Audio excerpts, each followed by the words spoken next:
പ്രശ്നമൊന്നുമില്ല. ഞാനിപ്പോ കള്ളം പറഞ്ഞ പോലെ ആയല്ലോ. ആ വീഡിയോ ഒന്ന് കാണാം.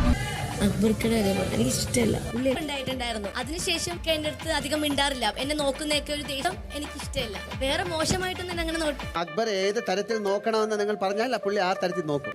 വേറെ എന്തർത്ഥം ഉണ്ടെന്നാണ് അനുമോൾ പറഞ്ഞത്? വേറെ അർത്ഥം എന്ന് പറഞ്ഞാൽ നോക്കുന്നതെന്ന് പറയുമ്പോൾ ദേഷ്യത്തിൽ നോക്കാം, വായി നോക്കാം. അടിച്ച് അണ്ണാക്കിൽ കൊടുക്കാമെന്നറിയില്ല. ആ ഒരു എപ്പിസോഡായിരുന്നു കേട്ടോ ഇന്നലെ ബിഗ് ബോസിലെ. കാരണം അനുമോൾ പറഞ്ഞ ആ ഒരു സ്റ്റേറ്റ്മെൻറ്റ് എല്ലാവരും ശ്രദ്ധിക്കപ്പെട്ടൊരു സ്റ്റേറ്റ്മെൻറ്റാണ്.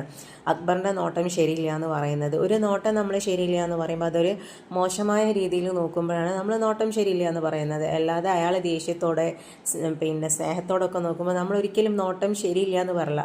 കാരണം ഇവിടെ കണ്ടിട്ട് അനീഷ ഇവരൊക്കെ തമ്മിലുള്ള വ്യത്യാസം. കാരണം മോഹൻലാൽ ചോദിക്കുമ്പോൾ അവരൊന്നും ആ ഒരു പറയുന്ന സംഗതിക്ക് ക്ലാരിറ്റി കൊടുക്കുന്നില്ല. അതേസമയം അനീഷ അത് കറക്റ്റ് പക്ക എന്താണോ പറഞ്ഞത് ഒരു പിന്നെ വേർഡ് പോലും മിസ്റ്റേക്ക് ഇല്ലാതാണ് ആൾ പറയുന്നത്. അപ്പോൾ ഇവിടെ അനു എന്താ പറയുക, കുറേ ഉരുണ്ട് കളിച്ചു പോയി. പക്ഷെ അനുവിനത് പറയേണ്ട വേറെ നിവർത്തിയില്ല. അപ്പം പക്ഷെ അനു അങ്ങനെ പറഞ്ഞത് അയാളോട് അപ്പോഴുള്ളൊരു ദേഷ്യം കൊണ്ട് പറഞ്ഞതാകാം.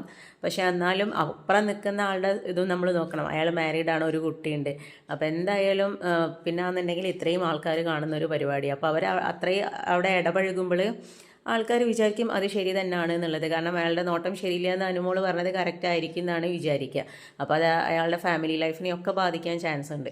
അപ്പോൾ ഇവരിങ്ങനെ തീരെ മെച്ചുവേർഡ് അല്ലാതെ പെരുമാറുന്നത് ഒട്ടും ശരിയുള്ള കാര്യമല്ല.